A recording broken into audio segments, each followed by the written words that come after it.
Salut à tous, troisième ouverture vintage aujourd'hui avec les packs que j'avais achetés au Paris Card Show. On a eu déjà de très belles surprises sur les deux premières vidéos que vous pouvez retrouver sur ma chaîne. Et aujourd'hui une ouverture spéciale, c'est pas compliqué de deviner avec moi, NBA Hoops avec 4 packs. Je vais essayer de pas être trop long parce que je prends énormément de plaisir sur ces ouvertures. Un premier pack de 1989, on n'en a pas encore ouvert, même si elle ressemble beaucoup à celle de 1990 il me semble. Ces packs qu'on a vus la dernière fois, notamment sur des hoops de 1990, avec une petite déclinaison ici, avec des cartes de la série 2, qui sont souvent des cartes mises à jour quand il y a eu des transferts. Et puis ce dernier pack qu'on n'a pas encore vu, qui sont donc de la série 1, de 1991-92. Donc voilà, donc on va découvrir ça ensemble, on va faire par ordre chronologique, en commençant par donc ce pack de 1989. On se rappelle que sur les précédentes ouvertures, notamment sur les cartes de 1990, à chaque fois, quasiment la première carte du paquet était un banger, donc on va la découvrir ensemble au cas où. Et bah c'est pas si mal. Une carte de B.J. Armstrong, rookie, c'est toujours sympa à voir. Il a fait partie de la première aventure des Bulls. Alors je me mets un doute, mais oui c'est ça. En fait, je me suis trompé. J'ai ouvert d'abord le pack série 2 de 1990, donc c'est pas grave. On va commencer par celui-ci. On fera celui de 1989 après. Donc c'est pour ça que ces cartes elles me semblaient très très ressemblantes avec celles de 1990, puisque ce sont des cartes de 1990. Donc B.J. Armstrong rookie, une carte qu'on n'avait pas, assez sympa.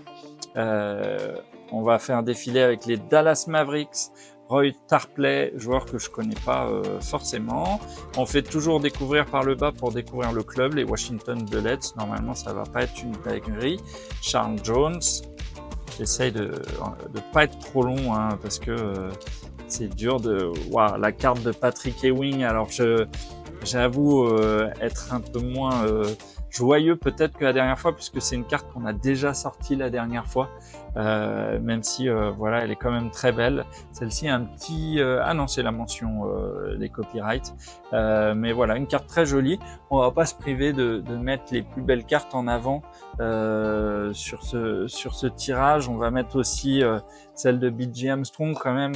C'est un joueur qui a eu une belle carrière, qui est rookie sur cette collection. Alors attendez, je vais adapter un petit peu le cadre, voilà. Et on va continuer l'ouverture avec une carte magnifique qu'on a eue la dernière fois au Atlanta Hawks avec Dominique Wilkins. Des espèces de peintures et puis surtout des cartes très très neutres, il n'y a pas d'inscription. C'est pour moi, je pense, aussi une carte checklist. Là par exemple, vous trouvez en fait la liste des cartes que vous allez pouvoir trouver pour les Clippers. C'est en quelque sorte des cartes qui auront été remplacées ensuite par les cartes logo que vous trouviez dans des collections plus récentes. En tout cas, la Danny Manning sur cette carte, elle est quand même assez jolie. C'est on va dire un insert que je trouve très beau. On va la mettre là. J'avoue quand même que j'espère pouvoir la remplacer par d'autres cartes. Stuart Gray au New York Knicks. Au Jazz, ça tombe beaucoup dans ces collections. Delaney rookie, c'est un nom qui me dit bien sûr quelque chose, que j'ai retrouvé après dans d'autres collections. Je vous dis que les Jazz, ça tombe beaucoup. Darrell Griffiths.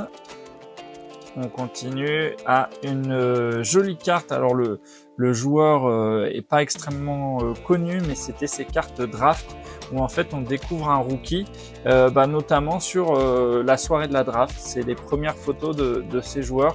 Vous avez maintenant les premières cartes rookie qui tombent dans les hoops avec des joueurs qui sont en action mais qui sont pris en photo devant un fond vert. Là à l'époque c'était des photos qui étaient prises pendant la soirée de la draft, ou en tout cas en tenue de draft et non pas en tenue basket. On va la garder ici parce que je trouve que c'est quand même des jolies cartes emblématiques. Il faut quand même voir que ces cartes, je l'ai déjà dit la dernière fois, mais elles ont 35 ans. C'est incroyable, c'est une autre époque. Et moi, c'était les cartes que je collectionnais quand j'étais petit, et même celles-ci, je les avais pas encore. Kenny Gattison au Charlotte Hornets. Donc pas de gros joueurs pour l'instant. Derek Garwin, beaucoup de rookies. Actuellement, on va chercher les rookies dans les packs. Là, on aurait été gâtés à l'époque. Alors, une autre carte, c'est un insert. C'est un insert que je ne connais pas. Charlotte Hornets, Johnny Newman pour Stay in School. Johnny Newman est connu pour être un speaker, je ne sais pas trop, pardonnez mon anglais, pour une association en fait. Donc non, c'est très flatteur.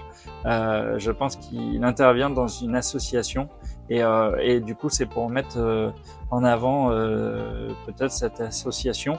Je pensais que c'était Stay in School au collège en tant que basketteur, rien à voir avec la signature ici. Hein, donc bon, c'est une impression, hein, c'est pas une auto handcard, mais c'est sympa, c'est une mise en avant quand même du travail associatif. Donc quand même une jolie carte que j'avais totalement mal interprétée au début. Toujours une rookie, donc c'était un pack rookie, hein, Sherman Douglas au Miami Heat.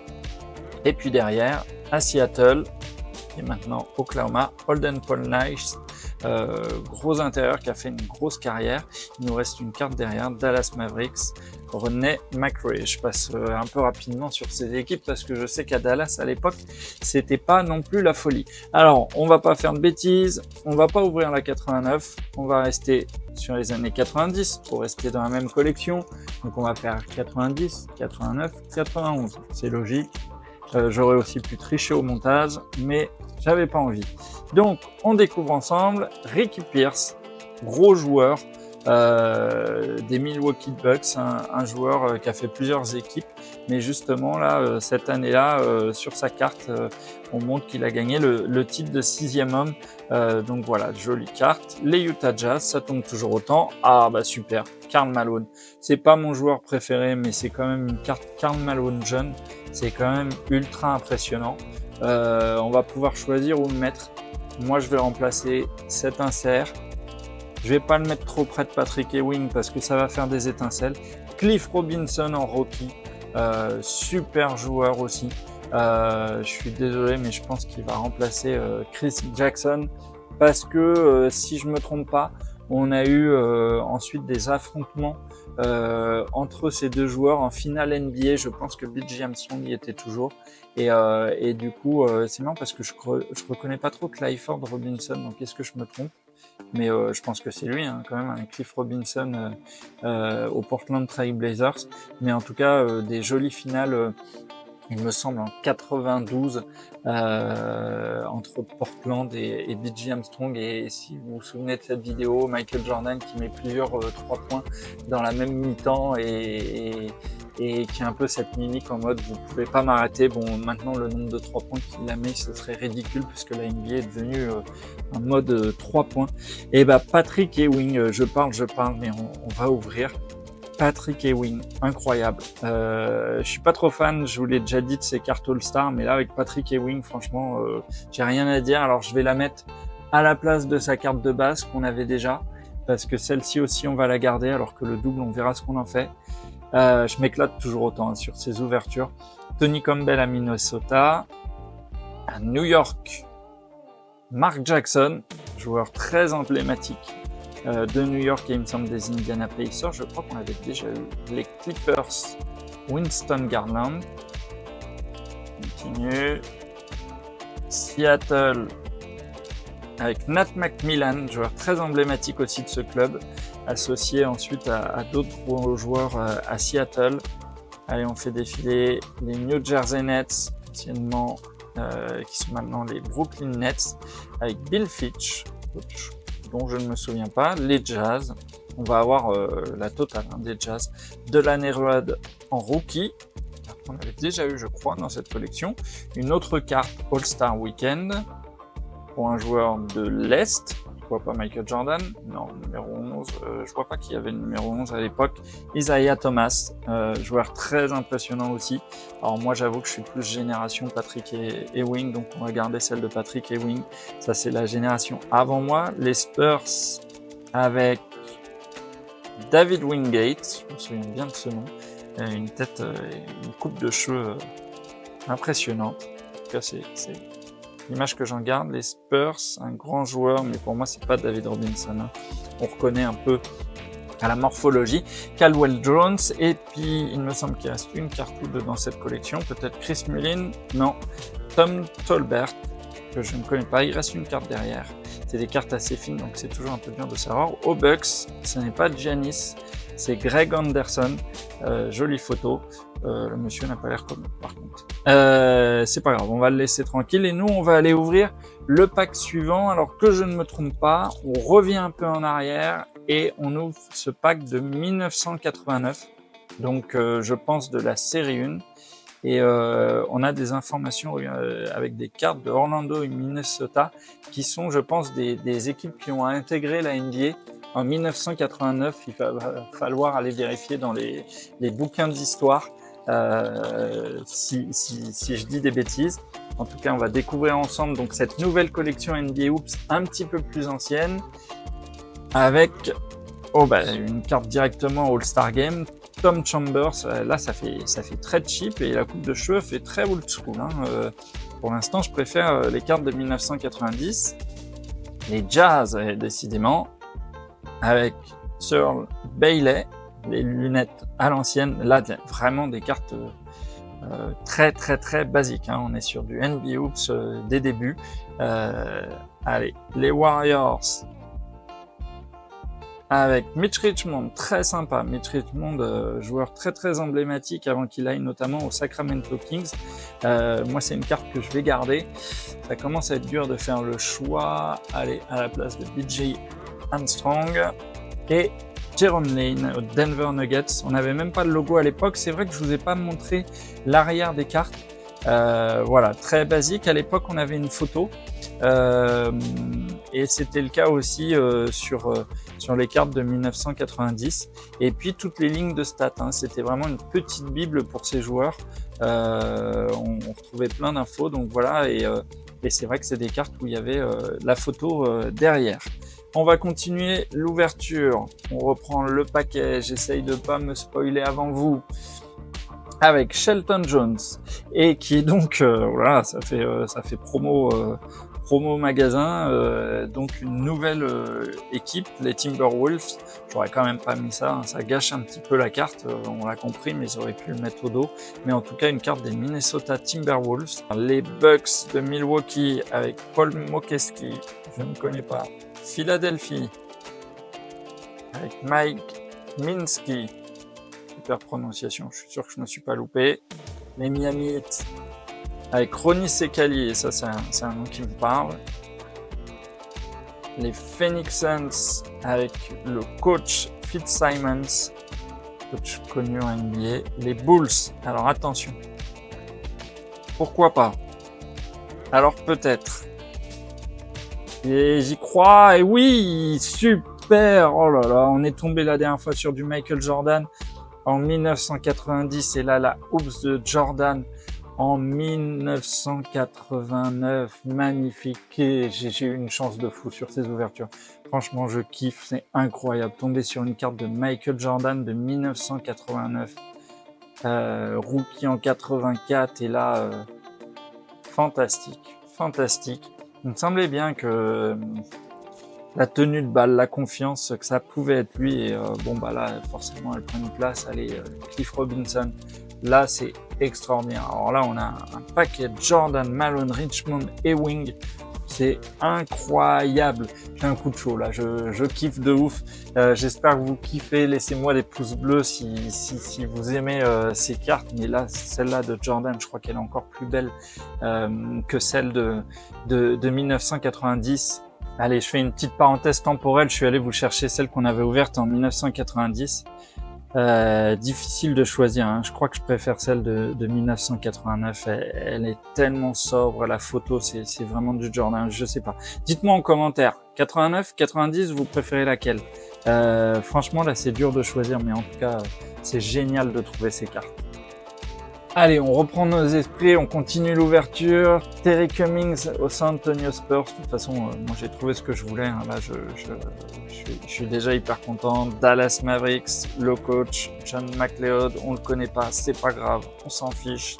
Si quelqu'un le connaît, dites-le moi. Les Kings, ça tombe toujours. Jim Peterson. Et derrière, on défile les Celtics. Attention, on peut sortir du gros joueur. Il y a du contact là.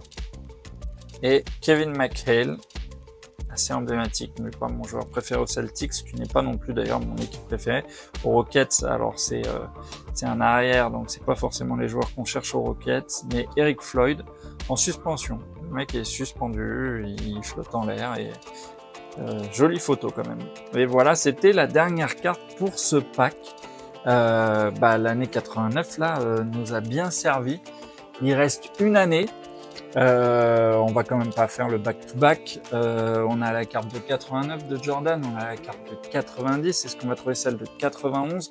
En tout cas, on va découvrir ces NBA Hoops de 91 qui, de mémoire, sont dans un style relativement proche de celle qu'on vient d'ouvrir. En tout cas, vraiment, je kiffe cette ouverture. Merci au vendeur qui m'a vendu ces packs. C'est vraiment un plaisir. Allez, on regarde ensemble. Première carte. J'ai eu un peu peur, les Chicago Bulls. John Paxson. Alors on est parti sur un format plus carré. Hein. On est sorti de ce format rond et on va aller découvrir ensemble. On espère au moins un gros joueur. Il est là.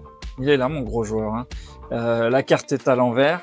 C'est bizarre que son nom soit écrit en rouge. Ça me met un petit doute. Non, je pense que c'est pas lui. Ah si, je voyais le garde, mais qui est de cette carte. Mais c'est une carte, en fait, c'est une parallèle, je pense. Et voilà, c'est sur un All-Star Game. David Robinson au contact avec Patrick Ewing. Alors, je le préfère avec son maillot des San Antonio Spurs. Qu'est-ce qu'il fait jeune sur cette photo? Là, franchement, c'est compliqué. Je sais plus où mettre les cartes. Je crois que je suis désolé, je vais remplacer Patrick Ewing. On va le mettre ici. David Robinson sur ce All-Star Game qui se déroulait à Charlotte. Et on va continuer l'ouverture. Moses Malone, oh là, en gros plan. Il dépasse de la carte. C'est joli d'ailleurs l'effet là où ça dépasse de la carte au Atlanta Hawks. Allez, on continue. Un intérieur au Charlotte Hornets, ça pourrait être sympa. J-Rudd, c'est pas mal non plus. Je me souvenais pas qu'il était intérieur. Une carte All-Star Weekend de l'Ouest. Plutôt. Et c'est John Stockton, c'est très sympa, très joli. Je suis pas hyper fan des Utah Jazz et de John Stockton, mais c'est quand même un joueur très emblématique. Et puis Utah, ça tombe toujours. Un intérieur à Boston, attention, ça pourrait être le gros joueur. Joe Clean, non, c'est pas forcément celui que je connais le plus. Duel avec les Lakers, Led Divac au contact, ça c'est des matchs énormes. Les Miami Heat avec Terry Davis. Encore une carte All-Star Game, décidément, il y en avait beaucoup, c'est pour l'Ouest, et c'est... Ah non, j'ai cru qu'on avait encore John Stockton, pour moi c'est Chris Mullin, numéro 17, voilà, au Golden State Warriors. Carte sympa, mais moi je suis toujours un peu moins fan de ces cartes All-Star. Minnesota, Sam Mitchell, allez on déroule. C'est sympa l'effet des joueurs qui sortent de la carte, alors maintenant c'est devenu très classique. On retourne, Maurice Shicks à New York. Et derrière, on a une carte, il me semble, au format paysage. On va aller voir ensemble. NBA Hoops, lancer franc. J'ai déjà un des deux joueurs. Est-ce que vous avez le deuxième à Utah? Ça tombe toujours Utah. Et Jeff Malone et Reggie Miller. Alors, je connais un grand fan de Reggie Miller. S'il regarde cette vidéo et qu'il est intéressé par cette carte, qu'il n'hésite pas à me faire signe, je lui ferai parvenir sans aucun souci. Jeff Malone, j'ai un petit doute, c'était bien des Utah Jazz. Alors c'est une carte League Leader et où vous retrouvez en fait les leaders au lancer franc avec un spécialiste, Reggie Miller, qui était à presque 92%. On retrouve, je pense, Ricky Pierce. Après c'est un peu difficile avec juste les noms, Scott Scales, Jeff Hornacek, et Larry Bird, gros pourcentage. Voilà, carte assez sympa, hein, jolie. Et Reggie Miller, voilà, il a marqué son époque. Allez, on va chercher les dernières cartes de cette ouverture avec Frank Brickowski. Je ferai pas de blague bidon, moi ça me fait penser à Bricorama et ça fait longtemps. Milwaukee Bucks, Denver Nuggets, Reggie Williams. Et je pense que c'est la dernière carte. C'est une carte lancer franc également. Effectivement, le monsieur est en train de tirer un lancer franc. Et c'est Moses Malone. Alors pourquoi ce monsieur a une carte free throw, lancer franc, Moses Malone? Ah oui, c'est les plus gros marqueurs de lancer franc Et donc Moses Malone, joueur emblématique, derrière Oscar Robertson, Jerry West, et voilà, des gros shooters de lancer franc. À mon avis, maintenant ils ont été dépassés sûrement par des LeBron James, mais voilà, carte assez sympa. Il nous reste une carte, je ne l'ai pas vue, je la découvre avec vous. Muxy Boggs, ah bah super. J'allais dire, on n'a pas eu des super cartes sur ce pack, mais je vais pas me plaindre, hein. Mais voilà, de finir avec lui, en plus j'avais sa carte Oops d'une année précédente, et pour moi, j'aime bien David Robinson, mais pour moi, cette carte, elle va venir se placer ici, parce que je la préfère, c'est une base. Voilà pour ces Oops, que je dise pas de bêtises, 89, 90, 91. J'ai kiffé, vraiment j'ai kiffé. Et là ça y est, j'en ai plus, il faut que j'en rachète. Non, je vais lutter, on va pas devenir addict, mais je suis hyper content de cette ouverture. J'espère aussi que ça vous a plu. Si jamais j'ai reçu, ou j'ai trouvé plutôt dans les packs, des cartes qui pourraient vous intéresser, n'hésitez pas à me faire signe. Il y a quand même un petit paquet, il y a certaines que je vais garder pour moi, il y en a peut-être que je vais mettre en vente, mais si vous, il y a un joueur vraiment emblématique de cette époque pour vous, que moi j'aurais même dit je ne le connais pas, s'il y a un fan de Ronnie Sekali, faites-moi signe, et puis voilà, on s'organisera pour que vous puissiez récupérer la carte. Et puis si ça vous a plu, je l'ai peut-être déjà dit, mais parce que là moi j'ai kiffé, et si vous avez kiffé, laissez-moi un petit pouce bleu, et puis moi je vous dis à très bientôt.